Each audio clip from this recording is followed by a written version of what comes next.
Âgés entre 19 et 26 ans, les 4 présumés trafiquants d'ossements humains ont été cueillis par les éléments du commissariat de sécurité publique de Foumban, avec en leur possession le squelette humain, qui serait les restes d'un combattant séparatiste programmé pour être vendu à leur contact dans le Noun à 15 millions de francs CFA. Nous avons reçu la présence d'un honorable correspondant venu nous faire état de ce que dans notre ville arrivait un sujet Bororo qui venait chercher un client pour la vente des ossements humains.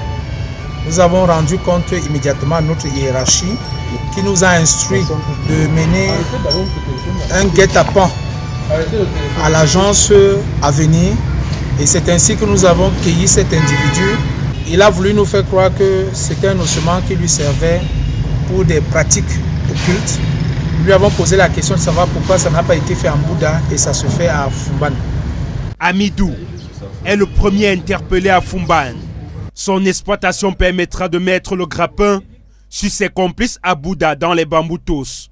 Puis s'en suivra la perquisition de leur domicile qui conduira à la saisie des armes à feu et 2 poignards. Avec le parquet, nous avons fait un transport hors circonscription dans la ville de Bouddha. Ça nous a permis de retrouver un squelette entier d'êtres humains que nous avons ramené sur Foumban.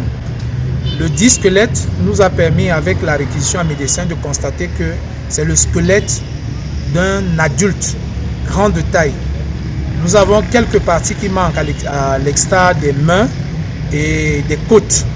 Mais le squelette, il est entier. Les régions en crise du nord-ouest et du sud-ouest sont réputées ces derniers mois comme étant les localités où se multiplie la profanation des tombes et les trafics de toutes sortes.